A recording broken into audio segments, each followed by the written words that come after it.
Shout out to all my brothers out there that got the beard. They like to take care of it. They like to keep it groomed. Look, we got a Black Friday sale going on right now. $5 off our essential beard growth oil and another $3 off the balm.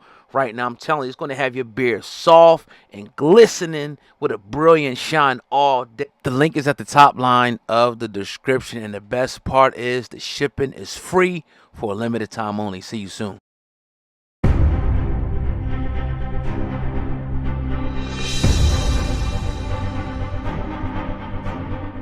Over the last few days, it's been rough for the hip hop community as a lot of people in the community have been mourning the sudden death of music mogul and icon, trendsetter, Irvin Lorenzo Gotti. Now, one of his artists, and he had a former relationship, as you know, or if you don't know, him and Ashanti at one point were an item. He loved her a lot. And you could even see in some of his recent interviews that he kind of still, you know, jonesing for a little bit. But nevertheless, we've been waiting. We've been sitting around. His family, his brother talked, his wife talked. But now Ashanti, we're waiting to see what Ashanti would say about her ex. And here's what she put. She put, I can't believe things ended like this, and it makes me so sad. We weren't on the best of terms the past 2 years, but I always said through our ups and downs, I will forever be grateful for everything you've done for me. We made history, and that will remain infinite. I've always respected your musical genius and your ability to push me to be my best. All the greatness and positive things came far outweigh the dark and the negative times. I have always prayed for you to find peace, sending love and prayer to the entire family. Rest well. Rest in peace, Irv. And much like his wife, the message that she sent, you could tell that this was 100% genuine. You could tell, and we all know they were going at each other's throats for years. Their relationship ended on bad terms, but she is in no way could ever, discount what he meant for her. She talked about his musical genius. She talked about how he would push her, his work ethic. She talked about, a lot of different things in a short little couple of paragraphs, that she, wrote on Instagram today. But she's pretty much just saying, look, we had a lot of dark times, but now I'm looking for all the great times we had together to outweigh those times. And that's all you can do. I mean, I'm sure that it was rough for them, but I'm sure they was on top of the world. I mean, you guys got to remember. If you don't remember, do a little bit of history. Do a little bit of research. This Murder Inc., Irv Gotti led Murder Inc. was the hottest thing in hip hop for maybe about 5 years. Maybe even more than that. But if my memory serves me correct, 5 years, everything they dropped. You talk about Drake. He was the original Drake, Ja Rule. And what do I mean by that, right?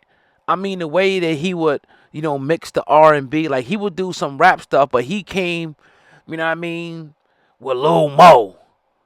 You know what I'm saying? On a hook. Or something like that. And just gave you the hardcore rap that we wanted.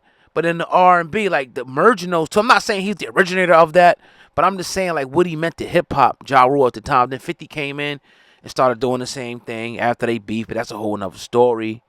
This video is about Irv and Ashanti. For years, they had the game in a chokehold, bruh.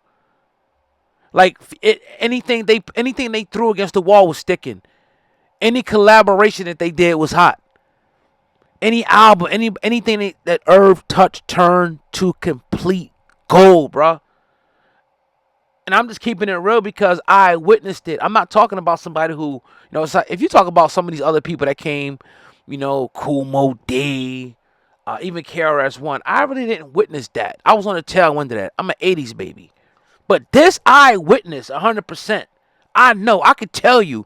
I listened to the music. I was there. I know what happened, with Irv got. I know what happened with Murder Inc. So, look, man, I'm glad that Ashanti, did this in the way that she did it. And once again, man, nothing but condolences go out to his family, his children, anybody that may see this now or even years down the road. It was a point in time where his music, Ja Rule, Ashanti, that music helped me get through life. I remember the joint, what was the joint with Shorty Vita?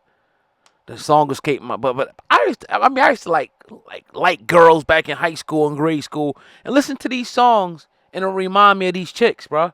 Like this is timeless music that he went that they made. You know what I mean? Your eyes, love the way you look at me, baby. Whatever name that song was, bro. That shit was fire. Like, there's so many different things that they did mixing the hip hop and R&B. So we lost a great one. We lost a mogul. He's going to be missed in the hip hop community. And again, my condolences go out. I wish nothing but the best, for his family and his legacy, because what he did was he broke a generational curse of poverty for his family. You know what I mean? And that he even though he died young, right? He left his mark. He left his legacy through his music and his children, and he left a nice, fortune and wealth for his children because he sold his catalog and whatnot. If you guys remember, made a boatload of money.